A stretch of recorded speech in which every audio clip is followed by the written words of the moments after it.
What's going on YouTube? In today's video, we're going to be taking down the Apostle of Myrkul.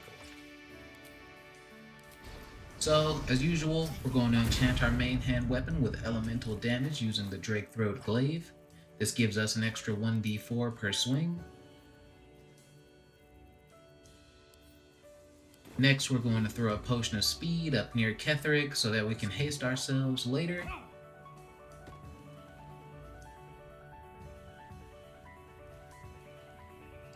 We're going to cast Protection from Evil and Good to make ourselves immune to fear. Shoutouts to Asian Fight Ass, that spell was definitely not on my radar. We're going to cast Enlarge for another extra 1d4 per swing. We're going to drink a Potion of Invisibility and a Potion of Flying so we can position ourselves better for this fight.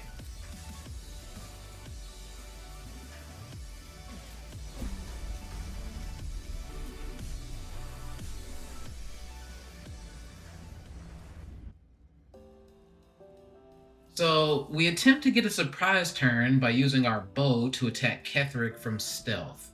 I'm not sure why it doesn't work, but we just roll with it. So no surprise turn this fight. So on our turn, we're going to spend an action to free Dame Aylin. If you don't do this, Ketheric is invulnerable, so you won't take any damage. Next, we're going to fly over to our Potion of Speed to get an extra action.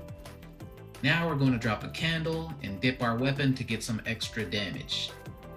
We didn't use Broodmother's Revenge for this fight because Ketheric resists poison damage since he's undead. And we didn't use the candle beforehand just because we wanted it to last the entire fight, so we wanted to use it as late as possible.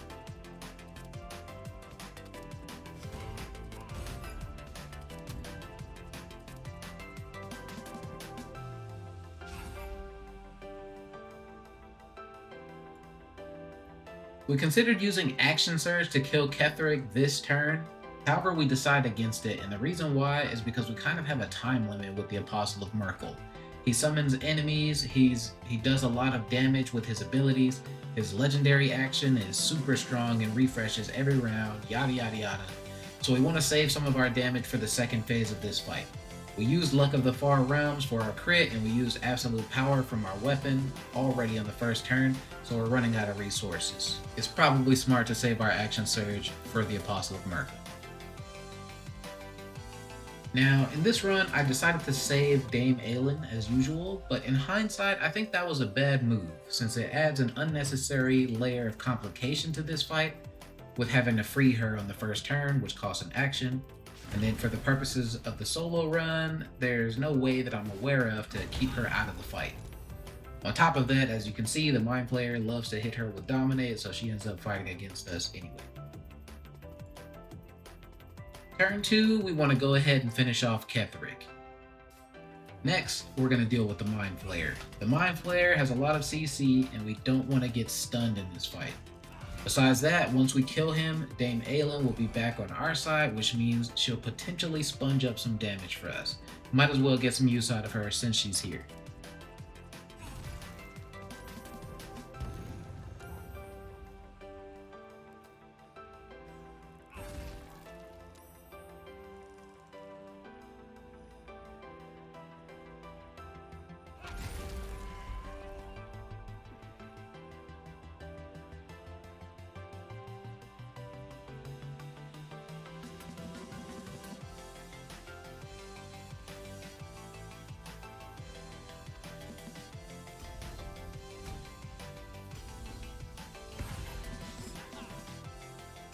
This time, we decide to use our Action Surge to go for damage on the Apostle of Myrkul. We used Disarming Attack, and we actually managed to disarm him. But I'm not sure if this is a good thing or a bad thing.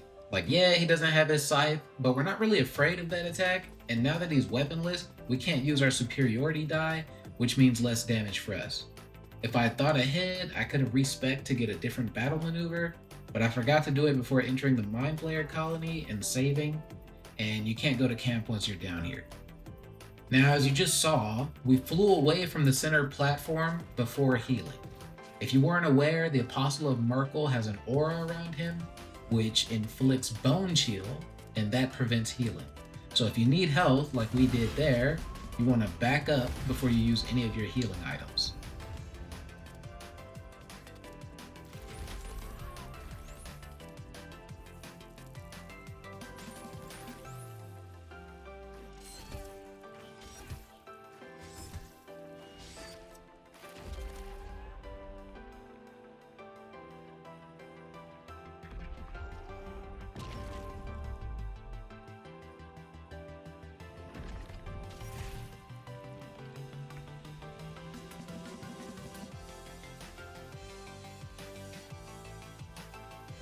Turn 3, we're all healed up, so we're just gonna fly down there and unload on this guy. I think by this point, you probably understand the general strategy for this fight, but to summarize, you want big damage so you can end the fight quickly. You want some sort of protection from fear.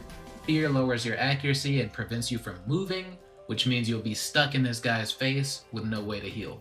And you want to have some way of maneuvering on and off this platform so that you can heal when you need to. For us, that's a potion of flight. But for you, maybe Misty Step or something like that. So we're about to run out of haste here. We only have one turn left. So we're just going to use our last bonus action of this turn to pop another one. This gives us a turn of lethargy, which ends our turn, but since we already used our actions, it doesn't really affect us. And next turn we'll have haste again. Alright, so in my opinion, this is a really good fight. There's not really much I would change about it. I think the boss's legendary ability is great. It's intimidating, it makes you respect him, and it's actually useful, unlike some of the other legendary abilities we've dealt with. The boss does plenty of damage, he has plenty of health for this point in the game, so all good. As I said before, the boss puts you on sort of a timer, meaning like if you don't take him out quickly, the fight just gets worse and worse with him summoning minions and inflicting fear and healing himself and all that kind of stuff.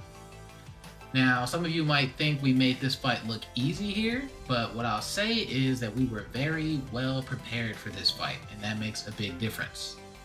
This fight is not as challenging when you are prepared, but I think that is the way strategy games and RPGs should be. If you're well prepared for an encounter, it should be easy. With that said, I think this is a 10 out of 10 fight, would play again.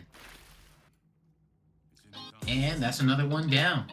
If you want to be notified when the next fight is out, feel free to subscribe to the channel. If you want to see more from this character, check out my solo dwarf playlist. That's all. I'll see you guys in the next one.